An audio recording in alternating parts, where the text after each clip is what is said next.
Good evening and welcome to Vax Facts and FAQs. VFF is a virtual discussion on how to stay healthy and get up-to-date information on the flu and COVID-19. Today we will be going over pandemic updates, flu updates, bivalent booster updates. We'll discuss the importance of the changes in guidance that we receive from multiple agencies, and we'll, of course, discuss the 2022-2023 flu season, and then end with our FAQs.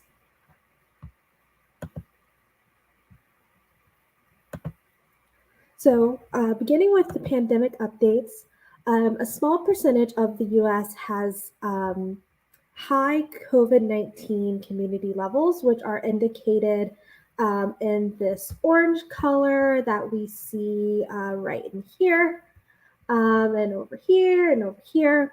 But when we look at Michigan and we look at Wayne County and the rest of Southeast Michigan and neighboring counties, there is a medium community level for COVID-19. And monitoring the community levels, like we mentioned a lot on this presentation, is a great tool to gauge what protections you should practice and what protocols you should implement to minimize the risk, your risk for exposure to COVID-19. So for the medium community level classification, which is currently being experienced in Southeast Michigan, Wayne County, it is recommended that you, of course, stay up to date with your COVID-19 vaccines, get tested if you have symptoms, wear a mask if you have symptoms, or if you have had a positive test, or if you've been exposed to someone with COVID-19. And then also it's recommended that you wear a mask on public transportation. And you may, of course, choose to wear a mask at any time as an additional precaution to protect yourself at any time. And if you're someone that is at a higher risk for severe illness from COVID-19, you may consider wearing a mask indoors in public spaces as an additional precaution for yourself. So quickly about the bivalent boosters. So recently, bivalent boosters have been expanded to cover children and adolescents, depending on the manufacturer. So the CDC recommends that people ages 5 years and older now receive one updated bivalent booster if it has been 2 months since their last COVID-19 vaccine dose. This even if it was their final primary dose, or if it was or even if it was a monovalent booster. So even if you haven't received a booster yet and you had only received a primary series, you should just go ahead and move on to the bivalent booster. But if you have already received a monovalent booster, you are still eligible for a bivalent booster. This is even true for people who have already received more than one monovalent booster. You are still eligible to get an updated, and it is encouraged that you get an updated bivalent booster. So as a reminder, boosters are necessary due to our protection or our antibodies waning over time. And being up to date restores this protection. And these newly authorized bivalent boosters provide protection to the most prominent most prominently circulating strains or variants of COVID-19, which are the BA4 and the BA5 variants. And that is actually the cool thing about the mRNA vaccines. They can be modified relatively easily it's in this way so that they can be adapted to these variants. And again, it is important to note that it is normal for virus fighting antibodies to wane over time.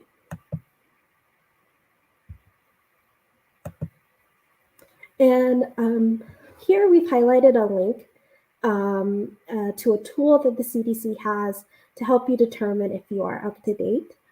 And it just kind of walks you through some questions whether you are up to date. In our last video, we walked through that tool. So if you are interested in seeing how that tool works, I highly encourage you to check out that video. And of course, you can always check with your primary care physician or your pharmacist or any other doctor who might know your medical history to see if where you are in your vaccine series to see which dose you might get. But this is a great tool, and like I said, we walked through it in our September video so that you might utilize it to help you determine it yourself.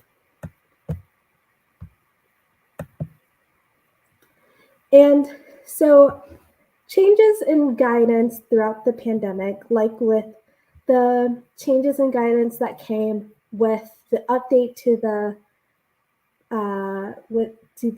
bivalent boosters, have been confusing, frustrating, plentiful, insert all sorts of adjectives and descriptive words. Since the start of the pandemic, it has been a frustrating process, and it has been a source of anger, distress, confusion, that all of these changes have been so frequent and co-occurring and long-lasting. We're so far into the pandemic, and it seems like changes are still happening, which is totally understandable. What's important to know and to keep in mind is that the goal is always to keep us safe and to keep us informed. And so while that sounds cliche, it is true. So to keep us safe, we have to be constantly reviewing the science and the data and tracking and monitoring it. And if something comes up to where we can reassess or readjust what the recommendations are, they have been happening. So whether it's how we're masking, how we're social distancing, what vaccines are recommended, those adjustments have been made throughout the pandemic, and it's based on what data has been provided to certain agencies and entities, and they've made those adjustments as needed. And then also it's to keep us informed.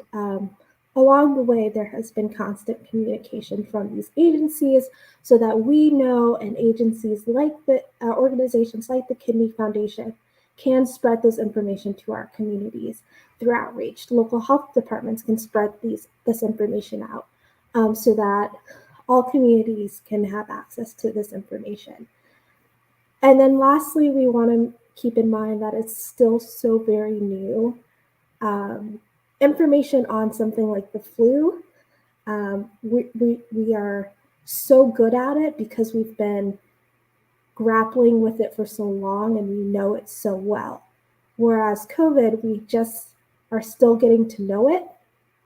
And so there's a lot of growing pains still, even after a few years. And that does not negate the frustration that we all feel, even those working with the field, trying to figure it out. Everyone feels this frustration, but there are still some growing pains. But again, the goal is to keep us safe, keep us informed.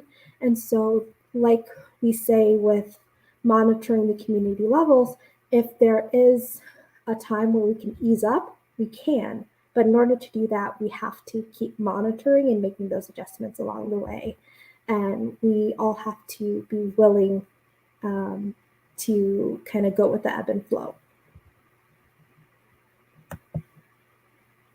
All right, to the flu season. So next we'll go over, like I said, we'll go over the flu season. So with this flu season, experts are predicting that the flu season will, be a little, have higher infection rates and, not be a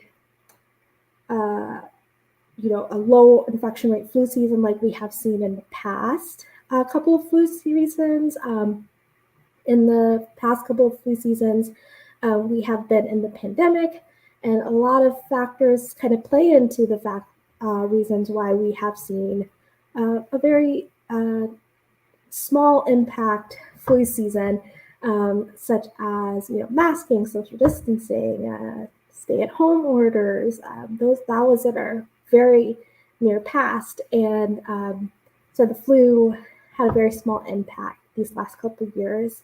But this year, a lot of that has gone away, especially this year. So we are having that, but then also there are things beyond that are outside of our control that are causing for a different type of flu season.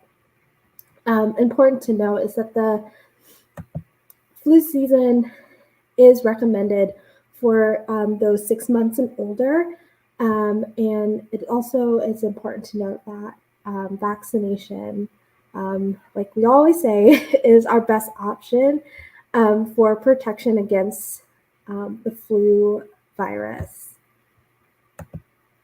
So early flu activity is being detected, which is just showing here on this map. So the red is, some flu-like symptoms showing on the map here. So red being very high or high. And right now it's kind of showing in the south and the south central US, southeast and south central US. But again, it's early data, but again, experts are predicting that we are going to have a pretty bad flu season this year. So we are encouraging you to get vaccinated.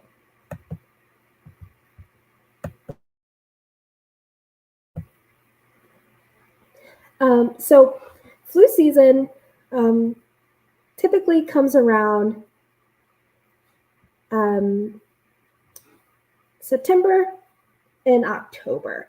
So it's right on time. So it is not early or it's not late or anything like that. So it's right on time. So it is recommended that you get vaccinated for the flu right around now.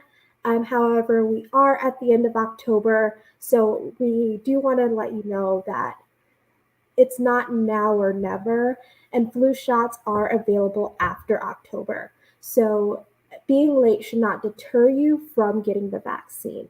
So if it's November 1st and you still haven't gotten your flu shot, or you can't get to your primary care physician until November, please don't let that deter you from getting your flu shot when you can. And then, like with a lot of viruses and a lot of, like with COVID especially, vaccination is the best way to prevent, and it's our best option to prevent the spread of the disease, but there are other protective measures that we can include into our tool belt that can help reduce the risk, including hand washing, covering our coughs and our sneezes, and then, of course, avoiding touching our eyes, our nose, and our mouth.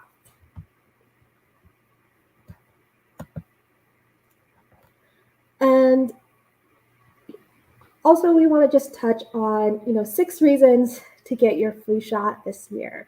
There's a lot of people, that may have never gotten their flu shot. That is not an uncommon phenomenon to have never gotten your flu shot. And so we're just going to move through the list. So 1, a flu shot can save your life. And the reason why we say that is because a lot of people have this notion that the flu is just a cold, and it's more than that. The flu can have very serious consequences, including death, hospitalization, and there are people that are very vulnerable to the flu, and it's not just the vulnerable populations, it could just be you. So it's important to know that, especially with young people, we're not invincible to the flu, and it's important to know that. The flu shot changes each year. The seasonal flu is adapted to which variant or strain of the flu is circulating that year.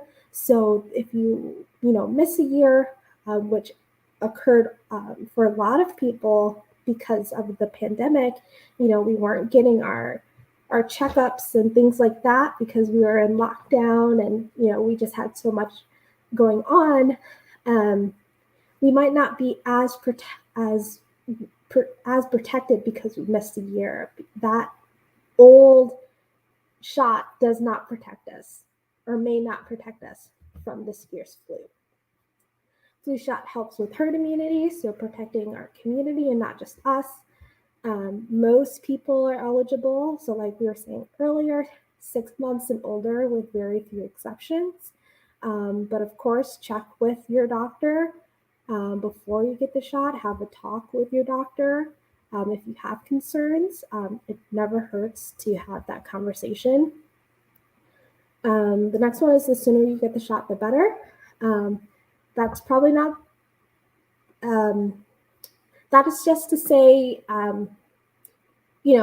because flu season circulates earlier, there's a lot of cases and it can protect you early on. But again, if it's late in the flu season and you get your shot, it really does help either way.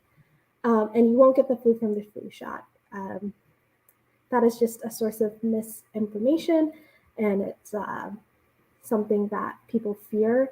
You won't get the flu from the flu shot. You might have you might feel a little feverish after your shot, but that is not from getting the flu. It's just a side effect of the shot, and it should be gone with 24 to 48 hours. And like I said, the pandemic was disruptive in us getting our checkups. So we want to get back on track with our routine vaccinations. And vaccines are our best protection. And so we want to take the time to prioritize our health and prioritize the health of our community and the people close to us. And make sure that we are taking that time to prevent preventable diseases. There are re-emerging diseases that are coming back to the forefront in the US, around the world, and we want to do our part in protecting ourselves and our loved ones by getting vaccinated. So again, when you take the time to prioritize your health and you're ready to take that step, make sure you talk with your doctor, talk with your pediatricians for your children, and make sure you all are up to date on your vaccines. All right, we'll move into our frequently asked questions. So the first question is, I heard that I do not have to get a flu shot and a COVID-19 shot. I just need one. Is that true? And unfortunately, that is not true. It is important to get both shots because each shot protects you from completely different viruses, and neither shot provides cross protection. So to rephrase, The COVID shot only protects you from COVID, and the flu shot only protects you from flu. So if you are looking to get protection from both the flu and COVID viruses, you will need 2 shots. You can get them at the same time, and in each arm, one in each arm, but you cannot get the protection from both viruses from one shot. The next question is, I have already had COVID. Is it necessary to receive a primary series of a COVID-19 vaccine or a booster dose? And the short answer is yes. The long answer is it is important to get a COVID-19 vaccine, even if you have had COVID, or it's important to get a booster or start your primary series if you've had COVID, because your immunity wanes over time. And that goes for natural immunity and it goes for vaccine acquired immunity. So if you are someone who has had COVID and you have not received a vaccine, that immunity, the natural immunity, will wane over time. If you are someone who has gotten your primary series, and let's say you got your primary series back when they first came out, that immunity will wane over time. And there are different circulating variants now. And so by getting your booster, you are providing your body additional protections. You're re-providing those antibodies so that your body can remember COVID again. And so that's why it is important to either start your primary series or get your booster dose, even if you have had COVID, because either way, the immunity it is shown that the immunity wanes over time. So it is encouraged that you remain up to date. And again, check with your doctor, make sure you're up to date. You can utilize the CDC tool to see where you are. And if you haven't gotten the primary series, you would still need to start with your primary series before getting the bivalent booster. Can getting COVID-19 vaccine have an effect on my fertility, lactation, or pregnancy? And this is a very important topic for a lot of people.